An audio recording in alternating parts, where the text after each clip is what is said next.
ఈయన నిజంగా అంటే జనసేన ఒకవేళ రేపు పొద్దున జాతీయ జనసేన పార్టీగా ఎన్జేఎస్పీగా ఒకవేళ ఇన్ కేసు అనుకుందాం మార్చిన ఆ స్థాయి సక్సెస్ ఉంటుందా? అట్లాంటిది ఏం చేస్తారని నేను అనుకోను, అంత పిచ్చోడు అనుకోను నేను. పవన్ కళ్యాణ్ మేధావి, ఎమోషన్తో ఆట బాగా ఆడుతున్నాడు, ఆయన గేమ్ బాగా ఆడుతున్నాడు కరెక్ట్గా చెప్పాలంటే.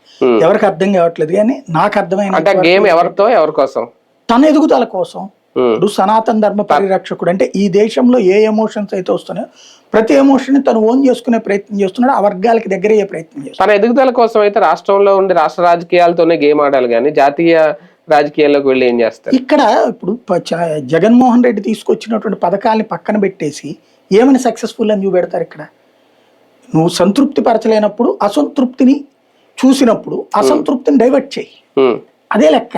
అంటే 151 స్థానాల్లో గెలిచిన జగన్మోహన్ రెడ్డి ఆ స్థాయి నిర్ణయం తీసుకోకుండా మళ్ళీ ఇక్కడ రాష్ట్ర రాజకీయాలను పోటీ పడుతున్నారు. అంటే Jaganmohan Reddy attitude from the beginning కేంద్రంతో నాకు సంబంధం లేదు, నా గొడవ అంతా రాష్ట్రంలో, అది చంద్రబాబుతో. చంద్రబాబు వెళ్ళిపోతే లేదా తెలుగుదేశం పక్క వెళ్ళిపోతే నేనే స్థిరమైనటువంటి, ఇది అతని యాటిట్యూడ్. పవన్ కళ్యాణ్ అట్లాగా లేదు కదా, అతను అట్లాంటి ఒక స్థిరమైన ఓటింగ్ సిస్టమ్ లేదు కదా. కాబట్టి ఏం చేయాలి, ఎమోషన్స్ తో గెలిచారు మొన్న, మళ్ళీ ఎమోషన్స్ తోనే ఆడాలి.